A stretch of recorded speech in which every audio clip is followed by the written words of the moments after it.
आज हम राष्ट्रपिता ज्योतिबा फुले इनके स्मृति दिन के उपलक्ष्य में एक संगोष्ठी का आयोजन किया है चैनल के माध्यम से, और उसका विषय है मेन कि ज्योतिबा फुले इनके विचारों को हम जान सके और उनके कार्यों को जान सके, क्योंकि बाबा साहब ने उनको अपना गुरु माना है। और मैं ज्यादा न बोलते हुए मैं आमंत्रित करूंगा माननीय सुभाचरण राम साहब को, जो कि प्रिंसिपल कमिश्नर रह चुके इनकम टैक्स के अंदर में। उसके अलावा उनका बहुत बड़ा नॉलेज है और काफी विशेषज्ञ है वो। मैं उनके बारे में ज्यादा न बोलते हुए इतना ही चाहूंगा कि वो आज ज्योतिबा फुले इनके स्मृति दिन के उपलक्ष्य में अपने विचार व्यक्त करें। सर्वप्रथम पूरे राष्ट्र को, पूरे विश्व को राष्ट्र के नायक, राष्ट्रपिता, भारत के महानायक, क्रांति दूत, क्रांति के एक संपुंज ज्योतिबा फूले जी के ये पावन स्मृति दिवस पर हम आदरांजलि, पुष्पांजलि समर्पित करते हैं, उनको याद करते हैं। आज एक छोटी सी गोष्ठी है कि भारत नायक, राष्ट्रपिता ज्योतिबा फुले जी का अवदान क्या है, कंट्रीब्यूशन क्या है, उनकी विशेषता क्या है, उनमें ऐसी कौन सी बात थी जिसकी वजह से इस सदी का महानायक विश्व रत्न बाबा साहब ने उनको गुरु का स्थान दिया, सम्मान दिया। उस पर चर्चा करने की शुरुआत में करना चाहूंगा कि आधुनिक भारत के बहुत सारे महापुरुष हुए, सभी सम्माननीय हो सकते हैं, सभी सम्माननीय हैं, लेकिन ज्योतिबा फुले ने पहली बार हमें कर्मकांड, सांस्कृतिक पाखंड, अंधविश्वास, अंधश्रद्धा, अंधभक्ति और अंधा अनुयायीपन से मुक्त करने का एक जागरण अभियान छेड़ा था। पहली बार बहुत सारे महापुरुषों ने समाज सुधार का अच्छा काम किया और सम्माननीय हैं, लेकिन महात्मा ज्योतिबा फुले ने भारत को एक सम्यक मार्ग दिया। सम्यक मार्ग ये दिया कि जो वर्ग यहाँ सदियों से उपेक्षित है, जो वर्ग सदियों से यहाँ वंचित है, दबाया गया है, दलित है, शूद्र है, ये जो वर्ग है, इसकी आवाज को प्रखर करना, मुखर करना, उसके बाद उसको समुचित रूप से विकसित होने का प्लेटफॉर्म, विकसित होने के जो पृष्ठभूमि है वो विकसित करना है, ये उनकी सबसे बड़ी मंशा हुआ करती थी। और ज्योतिबा फुले को याद करना है तो उनके 4 शब्द याद रखने बहुत जरूरी है। पूरे देश से मैं निवेदन करूंगा, और खासकर बहुजन मूल निवासी साथियों से भी, और जो अम्बेडकराइट साथी हैं वो, और इसके अलावा जो संविधानवादी लोग हैं, समाजवादी लोग हैं, या भारत के सम्यक विकास की चिंता करने वाले राष्ट्र के जितने भी लोग हैं, वो जो नहीं विकास करना चाहते हैं, जो विषमता पैदा करना चाहते हैं, जो संविधान को नहीं मानना चाहते, उनसे तो हम मुखातिब हो नहीं पाएंगे, क्योंकि राष्ट्र विरोधी लोग हैं, इस समाज के, राष्ट्र के कभी वफादार नहीं हो सकते। लेकिन जो संविधान के प्रति जिनकी आस्था है, जो इस देश की चिंता करते हैं, जो सम्यक समाज का निर्माण करना चाहते हैं, जो सम्यक राष्ट्र का निर्माण करना चाहते हैं, उनसे मुखातिब होकर मैं बात करना चाहता हूं कि महात्मा ज्योतिबा फुले ने 4 मौलिक बात करी, बहुत खूबसूरत बात, बड़ी बात कही। पहली चीज तो ये कि यहाँ के ब्राह्मण समाज जो अपने शास्त्रों में यहाँ के मूल निवासी शूद्र कह लीजिए, अनटचेबल्स कह लीजिए, अछूत कह लीजिए, जो ये शब्दावली और जो व्यवस्था दी गई थी, उनको एक शब्द दिया, शूद्र, अति शूद्र। शूद्र जो वर्ण व्यवस्था में शूद्र कहे जाते हैं, देखिए वर्ण व्यवस्था से जो बाहर थे अतिशूद्र, उनको एक नाम दिया था शूद्र अतिशूद्र। और दूसरा कि ब्राह्मण साहित्य के रचयिताकारों को, ब्राह्मण ग्रंथों को, ब्राह्मण ग्रंथ जिसको हिंदू धर्म का ग्रंथ कहा जाता है, उसको लिखने वाले को ज्योतिबा फूले ने कलम कसाई कहा। बार बार कलम कसाई नाम से संबोधित करते हैं। ये कलम कसाई, ये आप समझ लीजिए कि सैकड़ों किताब पढ़ने के बाद पूरी आपकी हमारी मनीषा, मानसिक जो चेतना है, उसको कंसंट्रेट करने के बाद ये शब्द निकलेगा कि वो क्यों इस ब्राह्मण समाज को, जिन्होंने हमारे अधिकारों की हत्या की, बार बार जो है कम से कम 17 स्मृतियां लिखी। उसमें से मनुस्मृति एक स्मृति है, उसके पहले 17 स्मृतियां हैं। पारस्कर की स्मृति है, बौधायन की स्मृति है, गौतायन की स्मृति है, स्मार्थ है, शुक्र का नीतिशार है, बहुत सारे 17 स्मृतियां लिखी गई। मनुस्मृति उसमें से आखिरी है और उस पर जो चल गया। वो लिखने वाले लोग, जो शास्त्र लिखने वाले लोग हैं, धर्म शास्त्र लिखने वाले लोग हैं, उनको ज्योतिबा फूले ने कलम कसाई कहा। अब समझ सकते हैं कि कसाई का काम कैसे हत्या करना होता है, कैसे मारना होता है, और कितना निर्दयी होता है, कितना जो है ये होता है। आप जब देखते हैं जीव हत्या करके जो है अपना जीवन यापन करने वाला, ये जो शब्द है कसाई, कि यहाँ के लोगों की हत्या करके, बौद्धिक हत्या करके, सामाजिक हत्या करके, सांस्कृतिक हत्या करके, धार्मिक हत्या करके, आर्थिक हत्या करके, जो कलम चला के जो इनको शूद्र अतिशूद्र घोषित किया हुआ है, महात्मा ज्योतिबा फूले ने उनकी आवाज को स्थापित किया, उनको प्रखर किया, उसको मुखर किया, और विरोध की भाषा, जो क्रांति की भाषा होती है, उसकी शुरुआत भारत में करी। इसलिए वो उनको हम लोग राष्ट्रपिता कहते हैं। अब 3-4 अच्छी बातें जो सभी हमारे श्रोतागण और जो हमारे भागीदार हैं, पार्टिसिपेंट्स इस डिबेट में, वो सब जानते हैं, उनको बताने की जरूरत नहीं है। लेकिन हमारे श्रोता जो राष्ट्रीय स्तर पर, अंतर्राष्ट्रीय स्तर पर इस बात को सुनेंगे, आज निकल सुनेंगे, जब भी सुनेंगे, उनको इसकी मौलिक जानकारी थोड़ी सी हम हिंट करके दे देना चाहते हैं कि महात्मा ज्योतिबा फूले पहले महापुरुष हैं जिन्होंने भारत में प्रौढ़ शिक्षा की, रात्रि पाठशाला माने एडल्ट एजुकेशन के रात में पाठशाला शुरू की। ये एकमात्र भारत में अभी तक कोई पैदा नहीं हुआ था उनसे पहले कि ये काम करे। ये पहला बहुत मौलिक काम, जो यूनिक काम था, जो सबसे महान काम था, कि प्रौढ़ एजुकेशन करे। प्रौढ़ एजुकेशन के बाद दूसरी महत्वपूर्ण बात, जो सबसे बड़ा, कन्याओं के पाठशाला, महिलाओं के एजुकेशन के लिए। आप देखिए कि महिलाओं में सभी महिलाओं को भी महत्व दिया, और उससे विशेष महत्व दिया अनटचेबल्स, अछूत बच्चियों को। बच्चियां, समाज, बालक कोई अछूत नहीं होता है, लेकिन यहाँ की व्यवस्था ने, यहाँ की संस्कृति ने, यहाँ के ब्राह्मण धर्म ने, जिसको लोग हिंदू धर्म गलती से समझते हैं, उस धर्म में यहाँ के बच्चियों को, यहाँ की बेटियों को, यहाँ के बेटियों को अछूत माना गया था। ठीक है, वो उन अछूत बच्चों के लिए और खासकर लड़कियों के लिए पहला पाठशाला जो है ज्योतिबा फूले ने। अब सोच सकते हैं कि उस युग में जब पूरे शूद्र समाज को पढ़ने का अधिकार नहीं था, पूरे अवर्णों को जो है पढ़ने का अधिकार नहीं था, पूरे अनटचेबल्स को पढ़ने का अधिकार नहीं था, अछूतों को पढ़ने का अधिकार नहीं था, उस समय अछूत कन्याओं के लिए पाठशाला खोलना कितना बड़ा क्रांतिकारी कदम है, वही जान सकता है जो सम्यक बुद्धि और विचार रखता हो। जो प्रदूषित विचार और प्रदूषित व्यक्तित्व रखेगा, इसकी महानता को, की विता को नहीं समझ सकता।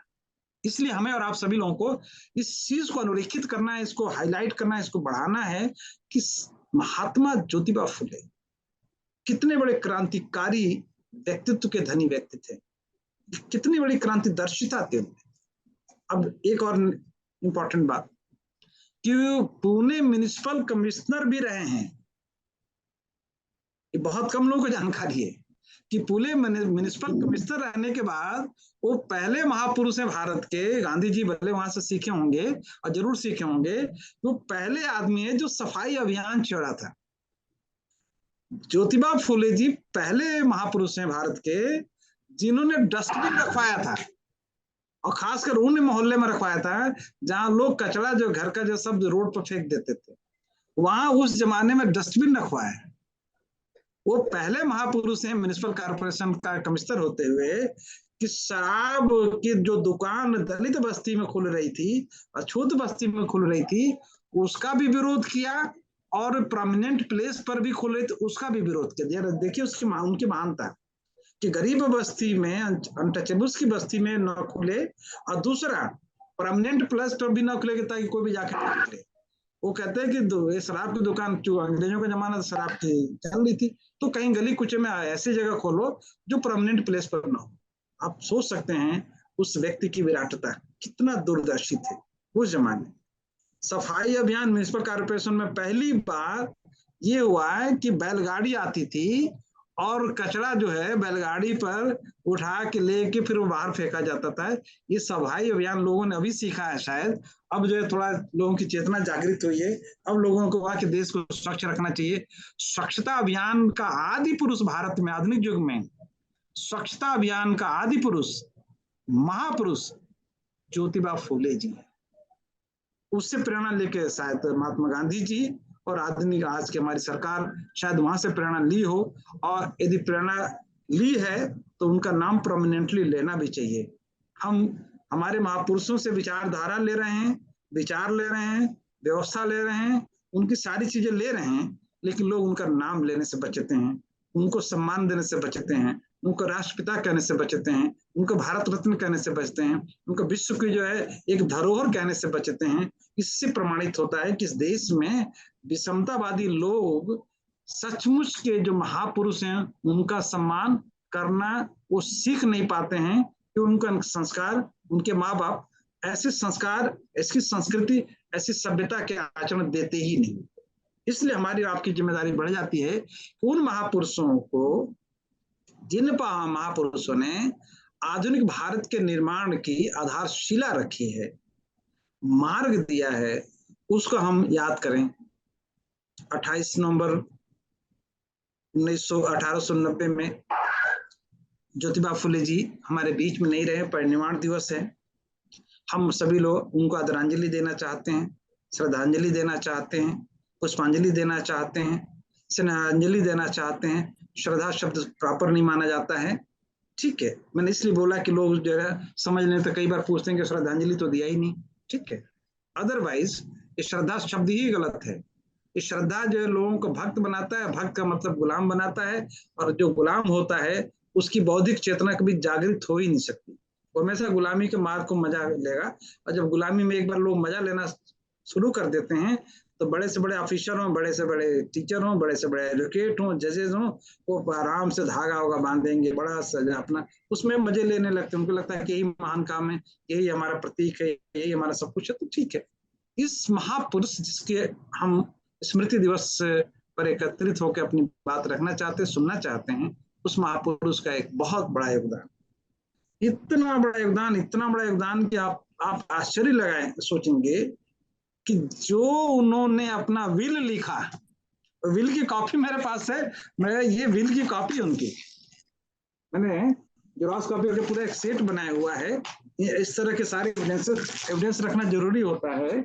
इसमें वो कहते ज्योतिबा फुले अपने दत्तक पुत्र से कि मैं जब मरूंगा तो मेरे बॉडी को कोई ब्राह्मण जो है, मतलब आश्चर्य लगता है। देखिए मैं उसको थोड़ा सा पढ़ इसलिए देता हूं कि शूद्राति अति शूद्रों को गुलामों के गुलाम बनाने वाले आर्यभट्ट ब्राह्मण जाति के लोगों को और उनके अनुयायियों को भी मेरे मृत शरीर को छूने नहीं देना चाहिए, या उससे संबंधित सभी संस्कार पर उनकी छांव को भी छूने नहीं देना चाहिए। इसलिए निर्माता की बड़ी विनम्रता से प्रार्थना करके यह वसीयतनामा हम लोगों ने अपनी इच्छा से सोच समझकर पति पत्नी दोनों जो है ये वसीयतनामा जो है उन्होंने जो है ये लिखा था। आश्चर्य लगेगा, ये जो वसीयतनामा है 25 जुलाई 1887 को, कितनी बड़ी बात, जो क्रांति की इतनी बड़ी बात इस महापुरुष ने कहा कि हमारी लाश को, मृत शरीर को ब्राह्मण बेचारे न छुए, क्योंकि उनके कर्म कांड से वो मुक्ति का आंदोलन छेड़े हुए थे। जन जागरण के माध्यम से भारत को कर्मकांडीय गुलाम से मुक्त करना चाहते थे, अंधविश्वास से मुक्त करना चाहते थे, अंधश्रद्धा से मुक्त करना चाहते थे, अंध अनुयायीपन से मुक्त करना चाहते थे, और उनमें वैज्ञानिक सोच, आधुनिक जो सोच है वो सोच जो विकसित करना चाहते थे। इसलिए इतने कड़े शब्दों में ज्योतिबा फूले ने अपनी वसीयतनामा में लिखा। उस जमाने में लिखा, आप अंदाजा लगाइए कि 1887 में 1850-55 से लेकर 1887 वो कौन सा युग था, और वहां जहाँ पेशवाओं का ब्राह्मण साम्राज्य हुआ करता था, वर्चस्व हुआ करता था, उस जगह पे इस महापुरुष के एक से एक ऐसी मौलिक बातें हैं, एक से एक, मतलब जिसको ठीक से अध्ययन किया जाए और ठीक से समझाया जाए तो देश में जो है क्रांति की संचेतना के वाहक के रूप में, क्रांति के विचारधारा की जन्मदाता के रूप में हम लोग ज्योतिबा फूले को याद कर सकते हैं। और वो क्रांति वो नहीं जो खून खराबा वाला, वो क्रांति नहीं जो किसी को बुरा लगता हो, वो क्रांति थी जो व्यवस्था परिवर्तन की क्रांति थी। वो क्रांति थी जो सांस्कृतिक जो गंदगी थे उससे मुक्ति का क्रांति। वो क्रांति थी जो धार्मिक प्रपंच, धर्म का आचरण बिल्कुल लोगों में नहीं, धर्म के मार्ग पर नहीं चलते हैं, धर्म का नाम लेके पाखंडवाद को, वितंडावाद को, प्रपंच को, अंधविश्वास, अंधानुयायीपन को, कर्म कांड को स्थापित करके उसको लोग धर्म मानते हैं, धर्म का आचरण, धार्मिक आचरण नहीं करते हैं। महात्मा फुले ने सबसे बड़ी बात मध्य उस आधुनिक युग में ये किया कि व्यवस्था परिवर्तन के लिए क्रांतिदर्शी विचारधारा दी। कबीर के बाद कोई क्रांतिदर्शी विचारधारा का सबसे बड़ा उद्गाता हुआ मध्य युग के बाद आधुनिक युग में। तो हम जो है पूरे प्रमाण के साथ, पूरे दिलेरी के साथ हम ये घोषणा कर सकते हैं, कह सकते हैं कि महात्मा ज्योतिबा फूले पहले मध्य युग के बाद आधुनिक युग के पहले क्रांतिदर्शी चेतना के वाहक लेखक, समाज सुधारक और दूरदर्शी व्यक्तित्व थे। एक और नई बात, और उसके बाद अपनी बात खत्म करूंगा, और भी हमारे बोलने वाले लोग हैं। विधवा पुनर्विवाह सभी लोग जानते हैं, लेकिन ये करके दिखाए। बाकी लोगों ने उपदेश दिया था, राजा राम मोहन राय जी ने बंगाल में, बिहार में वो उपदेश देने जाते थे, कहते थे, कोई माने या ना माने। ज्योतिबा फूले जी ने सिर्फ बोला नहीं, वो विधवा विवाह करा के दिखाए। विधवाओं के विवाह की बात साथ साथ उन्होंने एक और भी नई बात करी कि बाकी महापुरुष जो अच्छे थे उन्होंने बाल हत्या को, भ्रूण हत्या को अपराध माना, अंग्रेजों ने कानून भी बनाया था। महात्मा ज्योतिबा फूले ने बाल हत्या प्रतिबंध एक भवन कार्यालय बनाया कि कोई भी बाल हत्या ना करे। बाल जो भ्रूण ये होता है जो फेंक देते हैं, वो लाओ, हम पोसेंगे, पालेंगे। तो वो बाल हत्या प्रतिबंध करने के साथ साथ यदि कोई अवैध बच्चा पैदा हो जाता है तो उसको पालन पोषण के लिए भी व्यवस्था जमाई। मैंने आप देखिए, सिस्टम से सिस्टम को खत्म कर रहे हैं। गलत सिस्टम, गलत परंपरा, गलत जो चीजें उसको खत्म करने के लिए उपदेश से बात नहीं बनने वाली। तो वो एक आपको व्यवस्था भी दे रहे हैं कि भाई भ्रूण हत्या, बाल हत्या नहीं होना चाहिए, वो बच्चे जो हमारे पास दो, हम पालेंगे, पोसेंगे। तो इतनी खूबसूरत खूबसूरत बातें कि उसके बाद एक और भी याद रखना पड़ेगा पूरे हमारे जितने भी श्रोतागण हैं पूरे देश में, चाहे भारत में से बाहर भी, और जितने हमारे पैनलिस्ट हैं या जितने पार्टिसिपेंट्स हैं, कि महात्मा ज्योतिबा फूले ने जाति भेद विवेक सार एक किताब लिखी थी, एक ग्रंथ का प्रकाशन किया था। जाति भेद विवेक सार, इसका प्रचलन इसके विषय में व्याख्या, इसके विषय में मौलिक जानकारी, इसके विषय में बहुत व्यापक स्तर पर जानकारी बांटी नहीं गई, क्योंकि उसको पढ़ा ही नहीं। जो पॉपुलर किताबें थी, गुलामगिरी हुआ, किसान का कोड़ा हुआ, ये सब सारी चीजें पढ़ी। उन्होंने अपने जीवन काल में 11 किताबें लिखी और 6 आर्टिकल्स लिखे। 11 किताबों को पढ़िए, 6 आर्टिकल्स के पढ़िए, तो आपको पता चलेगा कि ये महापुरुष ऐसा महापुरुष है जिसने पहली बार socio economic, socio cultural and socio political, ये 3 जो सेंस है सोसाइटी को ट्रेंड करने का, ये तीनों सेंस डेवलप किया। और खासकर शूद्र, अति शूद्र, अति शूद्र मतलब अनटचेबल्स, और शूद्र मतलब जो वर्ण व्यवस्था में जो है चौथे पायदान पर जो लोग थे, उनको, इनको socio economic sense, socio cultural sense, socio political sense विकसित किया और एक व्यवस्था भी दी, शिक्षण व्यवस्था दी।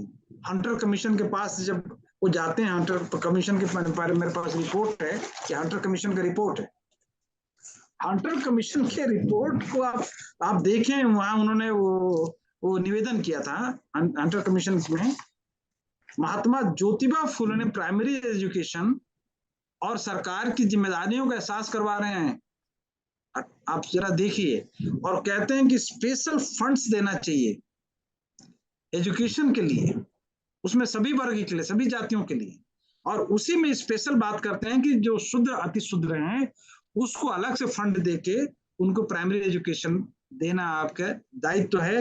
हंटर कमीशन का उनका जो है 7-8 पेज का एक प्रतिवेदन है, वो ऐतिहासिक प्रतिवेदन की व्याख्या अभी तक ठीक से जो होना चाहिए हमारे समाज में जाना चाहिए वो नहीं हुआ है। तो महात्मा ज्योतिबा फुले के जो अवदान है इतना महान है कि 5-10-20 मिनट में हम लोग पूरी बात बोल भी नहीं पाएंगे, लेकिन जिन मौलिक बातों को मैं अधोरेखित करना चाहता था, जिन मौलिक बातों को मैं बताना चाहता था, वो मैंने हिंट कर दिया है। उसको व्याख्या करने के अभी समय नहीं है, बाद में जब समय मिलेगा तो मैं अच्छी तरह से व्याख्या करूंगा, अच्छी तरह से उसको एक एक करके उद्घाटित कर दूंगा।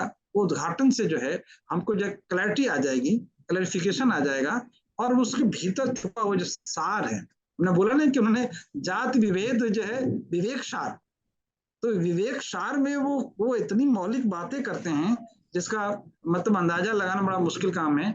और जो पवाड़ा लिखा, पवाड़े में इतने शब्द हैं, उतने शब्द कहाँ से उन्होंने लिए, मराठी से, हिंदी से, संस्कृत से, कैसे पाली से कहाँ से शब्द लिए। ऐसे शब्द में इतना मारक उसमें क्षमता है, इतना उसमें विचार जो है प्रबोधन की क्षमता है कि आश्चर्य लगता है कि उस जमाने में इस व्यक्ति ने इतनी दूरदर्शिता का परिचय दिया और बात को समझाने के लिए कठोर से कठोर शब्दों का भी प्रयोग किया, और गंदगी को हटाने के लिए जो है जितनी दिलेरी से, जितनी प्रतिबद्धता से, जितनी संकल्पशीलता से उस युग में डटे रहकर मुकाबला करते हुए क्रांतिदर्शी भावना से ओतप्रोत होकर महात्मा ज्योतिबा फुले ने भारत के भाग्य का निर्माण किया। मैं नहीं समझता हूँ कि इतना जो है दिलेरी से, इतनी जो है प्रभावशाली ढंग से कोई अन्य महापुरुषों ने किया था उस युग में। इसलिए हम उनको आज उनको हम आदरांजलि समर्पित करते हैं, अपना जो है पुष्पांजलि समर्पित करते हैं। धन्यवाद। धन्यवाद साहब, आपने बहुत सारगर्भित बातें रखी, और इसके अलावा जो आपने फुले साहब के संबंध में जो नई बात रखी कि जो नगर कमिश्नर जो उनको नियुक्त किया था, ये डॉक्यूमेंट्री शायद मैंने कहीं देखी, पढ़ी नहीं है, और ये नई बात आपसे जानने को मिली, और ये बहुत गहन अध्ययन का परिणाम है कि आप हमको इतनी अच्छी जानकारी दे पा रहे हैं। तो आपका उन्हीं के उसमें लिखा हुआ है, ये दिखाई दे रहा है? नहीं, मैं ठीक से दिखाऊं? दिख गया। ये उन्हीं के इसमें, और इस पर अलग से है मेरे पास एविडेंस। जी जो म्युनिसिपल कॉर्पोरेशन पहले सदस्य थे, बाद में कमिश्नर बनाए गए। अच्छा। हाँ बिल्कुल। तो आपका बहुत बहुत धन्यवाद। और शराबबंदी का जो काम शुरू किया था वो भी एक आश्चर्यजनक है। हाँ, विरोध किया राइटिंग में। हाँ, डस्टबिन वाला काम उन्होंने शुरू की। पूरे म्युनिसिपल कॉर्पोरेशन में पहली बार हुआ था पूरे इंडिया के, बॉम्बे प्रेसिडेंसी में। और जगह वो नहीं था जो बैलगाड़ी पर लेके रखा जाए, लोग अपने घर के बाहर रखते थे। म्युनिसिपल कॉर्पोरेशन वाले जो वाल्मीकि कम्युनिटी के लोग थे, उसमें स्वीपर जैसे कह लीजिए, वाल्मीकि शब्द भी ठीक नहीं है, हमारा जो सफाई कर्मी भाई थे वो अपने पीठ पर, कंधे पर, सर पर लेके जाते थे। ज्योतिबा फुले ने बैलगाड़ी लगवाई थी। तो एक से एक आश्चर्यजनक काम किया उस जमाने में, ये जानना जरूरी है। बहुत बहुत बहुत धन्यवाद आपका, है ना। और दूसरे श्रोता के रूप, वक्ता के रूप में हम आमंत्रित करवा रहे हैं कौन, डॉक्टर संगीता डोंगरे। डॉक्टर संगीता डोंगरे, मैं आमंत्रित कर रहा हूँ डॉक्टर संगीता ताई Dongre.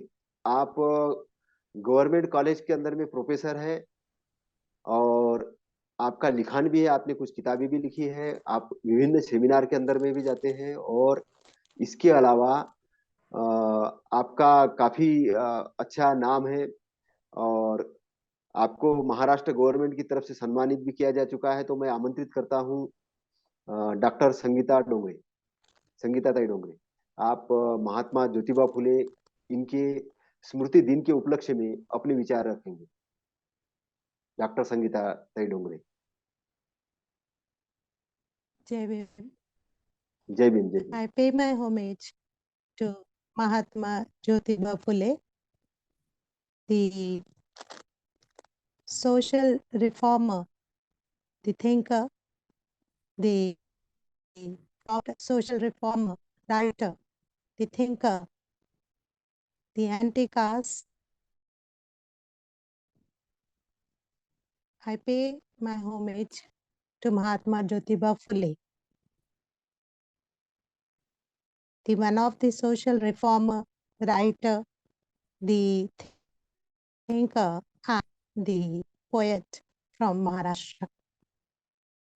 He was also a pioneer for women education in India and fought for education of girls throughout his life.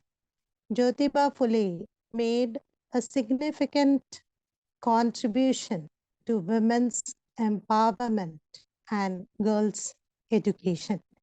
He put lots of efforts into emancipating women and ending the caste and thrown out the untouchable.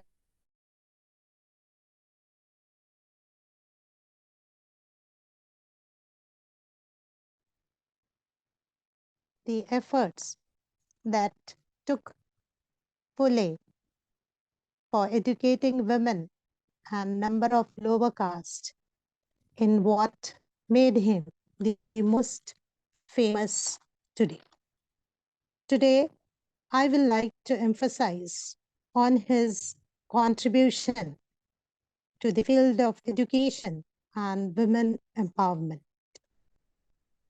Friends, and all the Indian social reformers who are present today in the social revolution, who has done us the insight, and through his education insight for women upliftment is really one of the greatest contribution that we can see in today's women. What the position that women has put forth today in each and every field is just because of his contribution in the field of education. Jyotiba has rightly said that education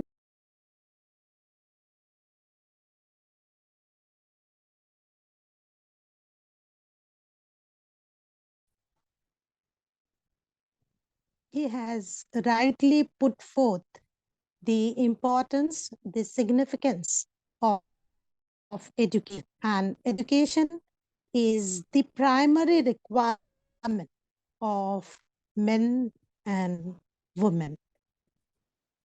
His contribution in this field is really very, as we say, that whatever revolution that we start, the revolution, it should be started from home.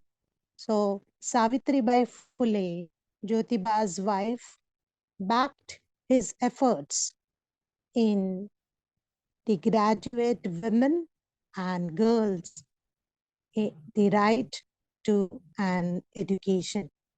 Savitribai Phule was one of the few literate women of her days, learned and read and write from her husband Jyotiba.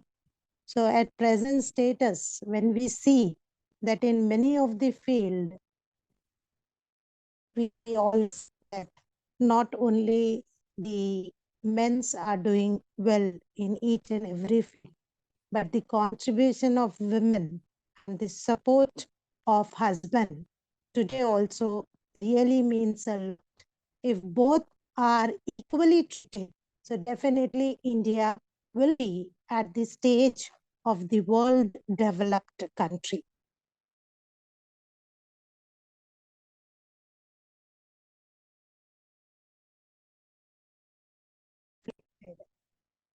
Those can be reflected in the present status era. Jyotiba founded a ladies' school in 1851, and he has invited his wife to instruct the students in that first school. Later on, he also established 2 additional schools for girls as well as for the indigenous school for the people from lower castes. It is rightly said by him that man is superior among all the creatures present on the earth, and woman is superior among all human beings. Women and men are free from birth. Therefore, both should be given the opportunity to enjoy all acts equally. After realizing the miserable condition faced by widows those days, Jyotiba founded for young women and finally supported the concept of widow remarriage. Female infanticide, child marriages, both were common occurrence, with minor occasionally becoming married to a man who has older than the young girls. Before they reached adolescence, these ladies frequently lost their husbands, living with the families. So at that time, those days, women were miserably treated, and this this pain of women's was actually realized by such a great reformer, Jyotiba.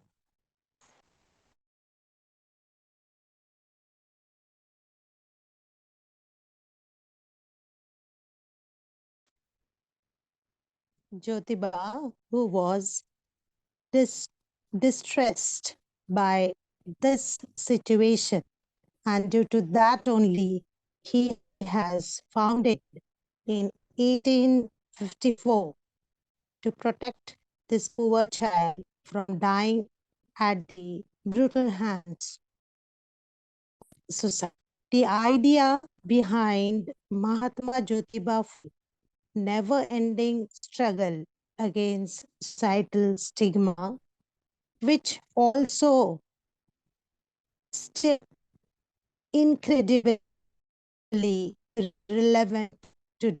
maybe his greatness legacy. People in 19th century was accustomed to accept them, the discriminatory practice and a social norms that had to be upheld out a question. But Jyotiba worked to end this caste, class, gender, and the color discrimination. He was the only greatest reformer who has really think in all the such aspects which were really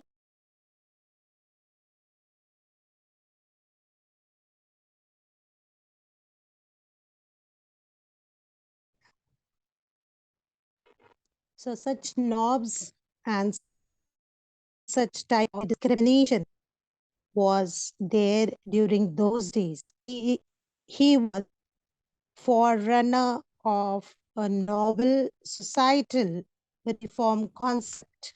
He begins the Abbas campaign that eventually served as an inspiration for individuals like Mahatma Gandhi and Dr.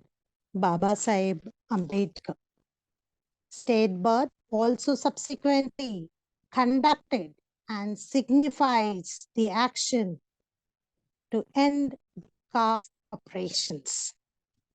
On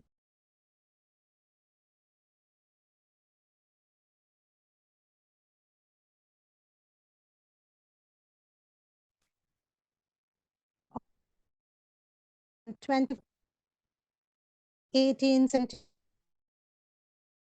Phule Satyashodak Samaj to focus our rights of deprived groups such as women, the Shudras, and the Dalits.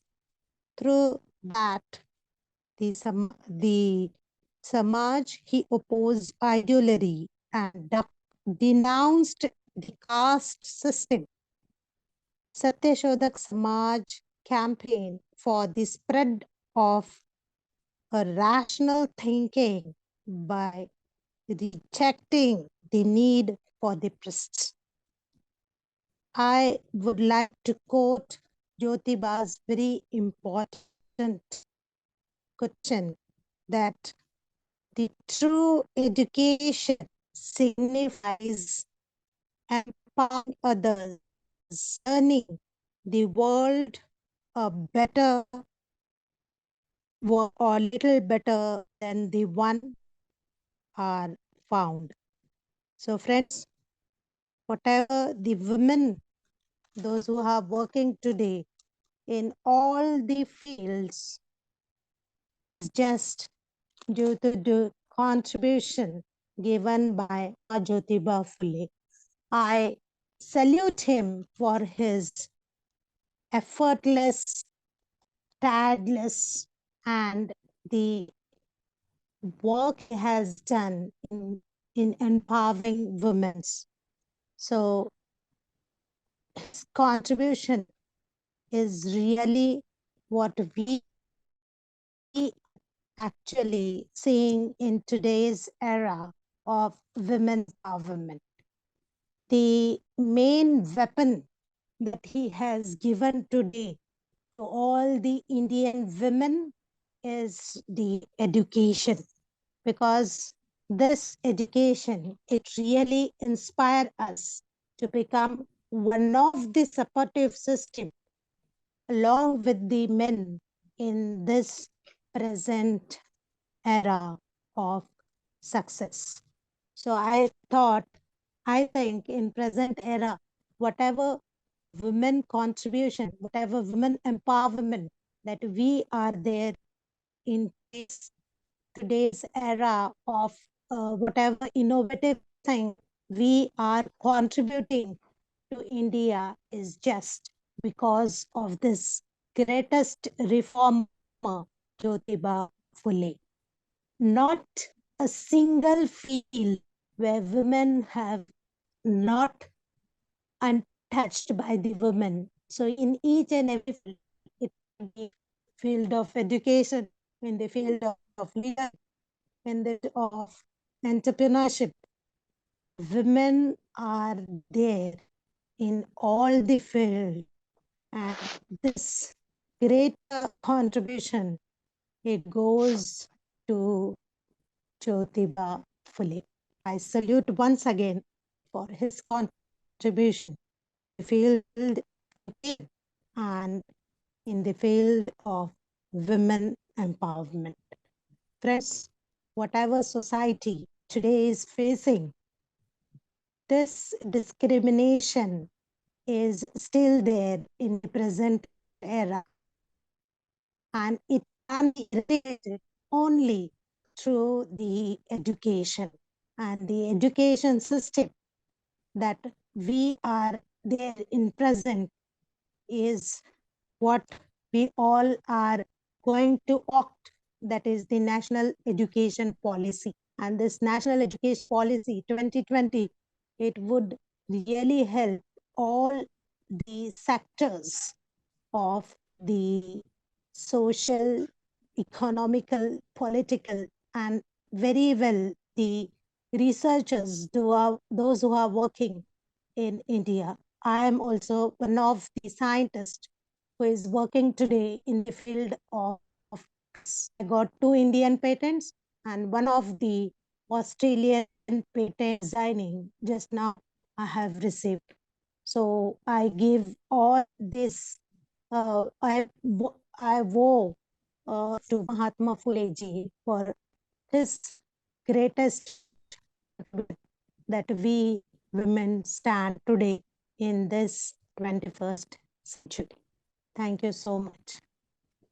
Thank you Sangeeta ताई, आपने बहुत अच्छा excellent विचार रखे और हमारे दर्शकों को काफी अच्छी जानकारी मिलेगी आपके विचारों से। और आपका जो थॉट हमने सुना काफी कि वुमेन एम्पावरमेंट से लेके और ज्योतिबा फुले, महात्मा ज्योतिबा फुले जी के जो कार्य है, उन कार्यों ने किस प्रकार से समाज के महिलाओं का खासतौर से एम्पावरमेंट करने का काम किया और समाज में जो एजुकेशन का काम उनके माध्यम से हुआ। आपने अपना वैल्यूएबल टाइम निकाल के आप हमारे साथ जुड़े। सभी श्रोताओं के तरफ से और दर्शकों के तरफ से मैं धन्यवाद कहता हूं। और हम आज हमारे जो मेहमान थे वो थे Suvachan Ram sir, principal commissioner income tax, और madam doctor Sangeeta Dongre, professor Sangeeta Dongre. और आपने वैल्यूएबल टाइम दिया, तो मैं थोड़े अपने 2 शब्द कहना चाहता हूँ कंक्लूजन में कि ज्योतिबा फुले, इनको बाबा साहब ने अपना गुरु माना था। और आपने जैसे अभी सुना, विचार सुने, तो ज्योतिबा फुले इन्होंने शिक्षा के लिए बहुत बड़ा आंदोलन किया। उस समय वो 13 स्कूल चला रहे थे, उसके अलावा उनके हॉस्टल्स चल रहे थे, उन्होंने लिखान किया, और इसके अलावा उन्होंने अंधश्रद्धा को उन्मूलन करने के कार्यक्रम भी चलाए। तो ज्योतिबा फुले इन्होंने सत्य शोधक समाज की स्थापना की, और सत्य शोधक समाज मतलब राइट और रॉन्ग समाज को पता करने के लिए लगाया, और उसके बाद में राइट का पक्ष, सही का पक्ष लेके और बुराइयों को छोड़ने के लिए उन्होंने काम किया। और जिस प्रकार से गलत तरीके से किताबों का इंटरप्रिटेशन किया गया था विशेष वर्ग के द्वारा, किस प्रकार से यहाँ के जो मूल निवासी बुद्धिस्ट लोग थे या अन्य लोग थे, उनको किस प्रकार से शिक्षा के माध्यम से, मतलब शिक्षा न देकर गुलाम बनाया गया था, उन गुलामी से छुटकारा देने का काम उन्होंने किया। और यही बात बाबा साहब ने आर्टिकल 13 के अंदर में कॉन्स्टिट्यूशन लिखकर की। बाबा साहब ने आर्टिकल 13 के अंदर में उन सारे ग्रंथों को, उन सारे लिखान को जीरो कर दिया कि जो फंडामेंट राइट के अगेंस्ट में है। इसके अलावा हिंदू कोड बिल पास करके महिलाओं के लिए बराबर का दर्जा देने का काम बाबा साहब ने किया। तो बाबा साहब ने जो सामाजिक क्रांति की जो जड़ें ली और जो एजुकेशन लिया, वो राष्ट्रपिता महात्मा ज्योतिबा फुले से लिया। ज्योतिबा फुले इन्होंने पानी का जो कुआं था वो ओपन किया पुणे के अंदर में। और एक महत्वपूर्ण बात यह है कि उन्होंने विधवाओं के लिए अपने जो विधवाएं थे उनके लिए रहने के लिए स्थान भी किया। तो ज्योतिबा फुले आधुनिक युग के महात्मा ही नहीं, राष्ट्रपिता महात्मा ज्योतिबा फुले हैं। भारत के लिए वे एक बहुत बड़े पथ प्रदर्शक है। और भारत की महिलाएं, बच्चे और शूद्र अतिशूद्र से लेके जो देश के लिए उन्होंने बहुत बड़ा योगदान दिया। यही नहीं, उन्होंने शिवाजी महाराज इनके समाधि को भी ढूंढ करके निकाला। और शिवाजी महाराज की जयंती पहली बार जो मनाई गई वो ज्योतिबा फुले इनके माध्यम से बनाई गई। तो आज ज्योतिबा फुले का इतिहास देखिए, ज्योतिबा फुले, महात्मा ज्योतिबा फुले का इतिहास देखिए। उस इतिहास से हमें ज्ञात होता है कि शिवाजी महाराज तक वो गए और शिवाजी महाराज को अपना गुरु माना। शिवाजी महाराज ने संत तुकाराम को गुरु माना और संत तुकाराम महाराज थे, ये बुद्धा के फिलॉसफी वाले थे, ये भी बहुत अच्छे व्यक्ति थे। तो कुल मिलाकर पूरे भारत पर एक तरीके से अंधश्रद्धा का जो जाल फैला था, जो भारत को गुलाम बना रहा था, भारत के लोगों को, जो यहाँ के बशिंदे थे, जो लोग थे, उनको जो एक डिस्क्रिमिनेशन का जो काम हो रहा था उसको उन्होंने रोका। और आज